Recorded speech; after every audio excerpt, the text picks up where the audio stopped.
Hello, my name is Helen and I volunteer for Capital.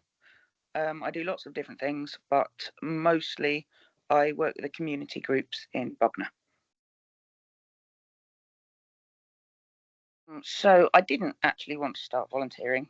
I was I was quite depressed when I started, and the only reason I applied to volunteer with Capital is because it was an online internet form, so I didn't have to talk to anyone. Um, which is very amusing. But I'm incredibly glad that I did because this is going to sound very melodramatic, but it has changed my life for the better massively. It has allowed me to do things that I've always been able to do, but because of my mental health, I have not been able to do them long term because there was not enough support. Whereas at Capital, you say, "Oh, I'd like to do this," and they go, "Go on then, we'll support you." And if there's something you find difficult, people will genuinely support you rather than doing it because they have to or saying they will, but then not when you're not able to do something. So, yeah, it's made a huge difference to me and my confidence and my trust in other people.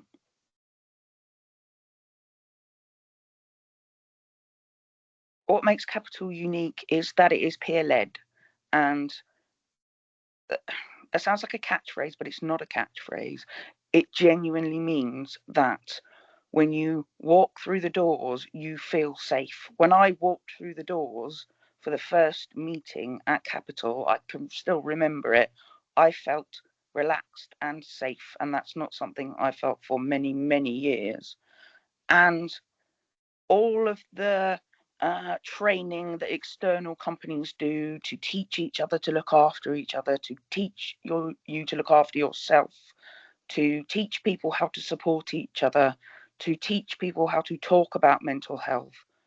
All of it's done automatically at Capital because it's peer led, and it's fascinating. You don't have to explain yourself to someone. You also know that if you do say, "I'm having a wobble at the moment, I'm having a bad day," no one will make a big deal out of it. It doesn't become an embarrassing medical problem that you have to explain. It doesn't make them look at you any differently. They just go, "Oh, I know how you feel. Do you want anything? No? Oh, okay, cool." And I've never, ever, ever had that anywhere. The complete lack of judgment and the kindness. It's a genuine, natural kindness because everybody has been through something similar. So, from a personal point of view, losing Capital would make me feel like life isn't fair because I was just starting to feel confident that it wouldn't be taken away, and it it is going to be. So I'm very angry because I feel powerless, and I'm also very, very sad that the people who are meant to listen to us and provide us, as in people with mental health conditions, a service, are ignoring us, and they are ignoring us. And I thought it had got better over the last 10 years because there'd been a huge input into listening to people with lived experience, having them on interviews, having them on panels, um, having them the peer support in hospitals. And they are not doing that anymore. The government and the NHS don't want that. What they're doing is taking the name of peer support and whacking that on something that is not lived experience. It is a kind of tokenism and it's offensive. And there is nothing I can do. It makes me feel like I have often felt in lots of situations with doctors and mental health professionals and just people in general, that they do not listen to me, they do not value my opinion because I have a mental health label wrapped around my neck. And I think it is very short-sighted because it will cost the NHS money, because people will end up in hospital because of we don't have they don't have the support that we offer anymore. And as far as the community groups go, it's absolutely heartbreaking watching the people that I see twice a week, every week, knowing that they know it may possibly end, that we're all desperately trying to raise funds to keep it open. I just think that the service that Capital offers is quite niche. It's very small. We cater to people who have been through the mental health system, who have tried other charities and do not feel safe there, and they feel safe at Capital. And if we lose that, there are people that come to our groups and that is all they do all week. There are people that come to our groups that have said to me, that's what got me through last winter.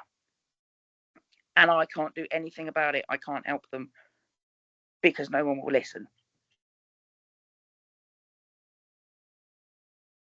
If I had something to say to the commissioners, it would be, why have you not come to see any of the smaller charities in West Sussex?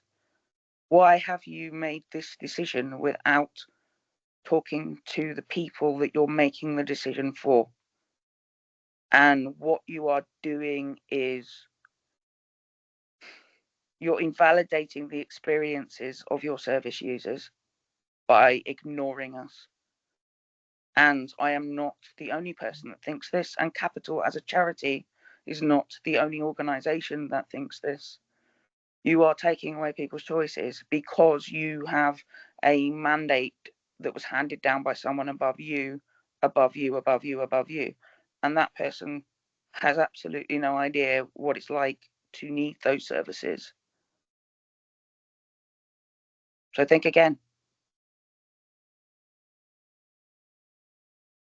I think the community groups that Capital runs, the peer support that Capital runs, the lived experience advisory group that Capital runs, they work as a connected whole. So you have people who are in hospital who then get better enough to be discharged.